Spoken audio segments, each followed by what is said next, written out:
तो कैसे हैं आप लोग। ना सोचा था कि एक दिन भी उसके बिना गुजार सकूंगा, ना सोचा था कि वो एक दिन भी मुझसे दूर रह पाएगी, ना सोचा था एक दिन भी दूर रह पाऊंगा उसके बिना। आज 40वां दिन है और मेरे पास कोई भी नहीं है जिससे मैं अपनी फीलिंग शेयर करूं, और मैं आपके हुजूर फिर आता हूँ तन्हाई की आलम में।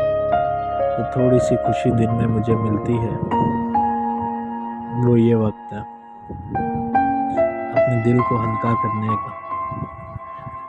रात तक सुबह तक फिर भर जाता है, लेकिन एटलीस्ट ये थोड़ा सा टाइम तो मैं सुकून कर सकता हूँ।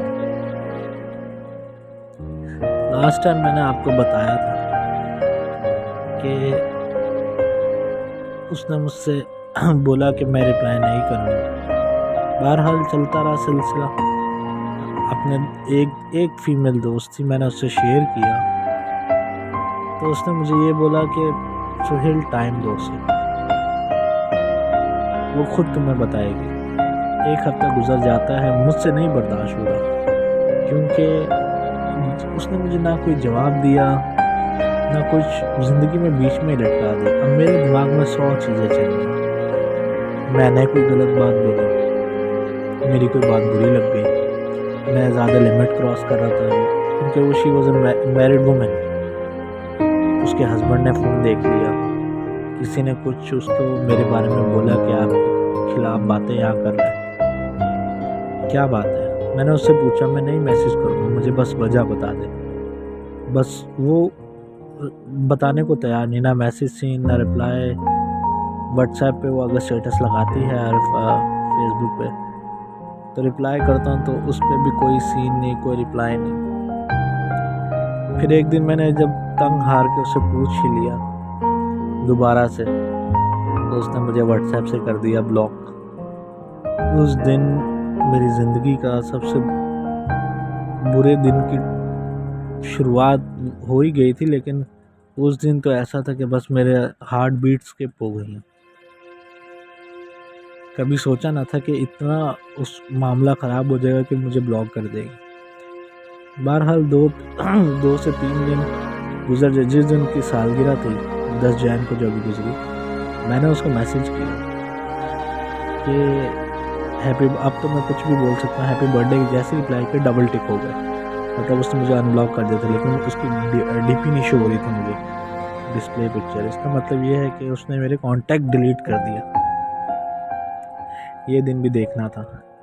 बहरहाल मैं अपने दोस्त से कांटेक्ट में था, वो उससे कुछ भी पूछती जॉब के रिलेटेड या कुछ प्रोसेस के रिलेटेड, तो मैं तरस रहा था उसको देखने के लिए, उसकी आवाज़ सुनने के लिए। तो मेरे दोस्त स्क्रीनशॉट खींच के उसके मेरे को भेजते थे। मैं बहाने से उनको बोलता था, यार भेजना ज़रा, क्या किया है, ये हुआ है। किसी भी बहाने से बस आवाज़ सुन लेता था, तस्वीर देख लेता था, तसल्ली हो जाती थी। लेकिन वो तसल्ली 1 मिनट की होती थी, उसके बाद से टेंशन। अब इतनी नफ़रत बढ़ गई थी। एक इंसान जो कि बेस्ट फ्रेंड था, अब उससे इतनी नफ़रत हो चुकी है कि वो ब्लॉक करने तक कहानी आ गई। बहरहाल ये कहानी है कुछ, और आगे कुछ और वाक़यात हैं जो मैं आपसे शेयर करना चाहूँगा। मिलता रहूँगा आप लोगों से, ये नहीं कि मैं कंप्लेन कर रहा हूँ, बस मैं चाहता हूँ मेरी कोई सुने। वो सुनती तो बेहतर था, लेकिन आप लोग सुन रहे हैं तो मेरी ये वीडियो उस तक पहुँचा दें। अब मैं ये वीडियो बनाना बंद कर दूँगा जब वो मेरे पास आ जाएगी, या मैं इस दुनिया में नहीं रहूँगा। तो ये आप लोग जान जाना। शुक्रिया।